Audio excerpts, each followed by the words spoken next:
বরাবরের মতো আবারও আপনাদের জন্য মজার একটি রেসিপি নিয়ে চলে আসলাম। প্রিয় দর্শক, আজকে আমি আপনাদেরকে তৈরি করে দেখাবো চিকেন শর্মা। চিকেন শর্মা তৈরি করতে পিটার ব্রেড লাগবে, আর এর জন্য ডো তৈরি করতে হবে। এখানে ম্যাক্সিন বলে 3 কাপ ময়দা নিয়েছি, 3 টেবিল চামচ চিনি অ্যাড করেছি, 1.5 টেবিল চামচ ইস্ট অ্যাড করেছি, 2 টেবিল চামচ তেল অ্যাড করেছি, হাফ কাপ টক দই অ্যাড করেছি। এই পর্যায়ে শুকনো উপকরণটাকে ভালোভাবে মিক্সড করে অল্প অল্প কুসুম গরম পানি দিয়ে শর্মার ডোটাকে মথে নিচ্ছি। সো গাইস, ডোটা আমার মথা হয়ে গেছে। উপরে একটু তেল ব্রাশ করে তারপরে একটা র্যাপিং পেপার দিয়ে শর্মার ডোটাকে 2 ঘন্টার মতো রেস্টে রেখে দিচ্ছি। এদিকে শর্মা চিকেনটাকে ম্যারিনেট করে নিচ্ছি।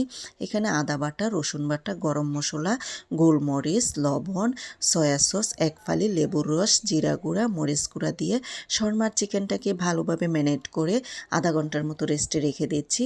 আধা ঘন্টা পর চুলায় একটা প্যান বসিয়েছি, প্যানে পরিমাণ মতো তেল দিয়েছি। যখন তেলটা গরম হয়ে আসছে এই পর্যায়ে চিকেনটা দিয়ে একটু সময় নিয়ে শর্মার চিকেনটাকে উল্টিয়ে পাল্টিয়ে ভেজে নিচ্ছি। তবে গ্যাস, এই চিকেনে কি পরিমাণের মশলাটা অ্যাড করেছি আমি আপনাদের সাথে শেয়ার করিনি। আপনারা আপনাদের পরিমাণ মতো চিকেনে মশলাটা অ্যাড করে নেবেন। তবে এই চিকেনটা আমি বেশি হার্ড করতে যাব না, কিছুটা জুসি ভাব রাখবো, এতে করে চিকেন শর্মাটা খেতে খুব ভালো লাগবে। এদিকে চিকেন শর্মার স্পেশাল সসটাকে রেডি করে নিচ্ছি।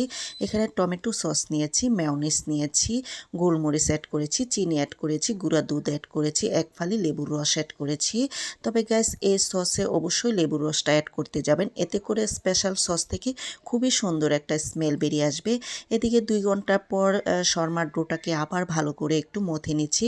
মথে নেওয়ার পর লম্বা একটা শেপ দিয়ে একে একে লেচিটা কেটে একটা ম্যাক্সিন বলে সবগুলো লেচি নিয়ে নিচ্ছি। একটা লেচি নিয়ে আপনাদেরকে আমি শর্মার ব্রেডটাকে বেলে দেখিয়ে দিচ্ছি যে কীরকম শেপটা দিচ্ছি। তবে এই শর্মার ব্রেডের শেপটা একটু ভারী ভাব থাকবে, আর এইটা ভেজে নেওয়ার পর আর একটু ফুলে যাবে। তো এইভাবে করে আমি সবগুলো শর্মার ব্রেড ভেজে নিয়েছি। এবার আমি শর্মার ব্রেডে আমি একটু স্পেশাল সস লাগিয়ে দেখিয়ে দিচ্ছি যে চিকেন শর্মাটা আমি কিভাবে বানাচ্ছি। ফার্স্টেই আমি এখানে বেশি করে সস লাগিয়ে নিচ্ছি, কারণ আমার বাচ্চারা সসটা একটু বেশি পছন্দ করে। আপনারা আপনাদের পছন্দ মতো সসটা লাগিয়ে নিতে পারেন।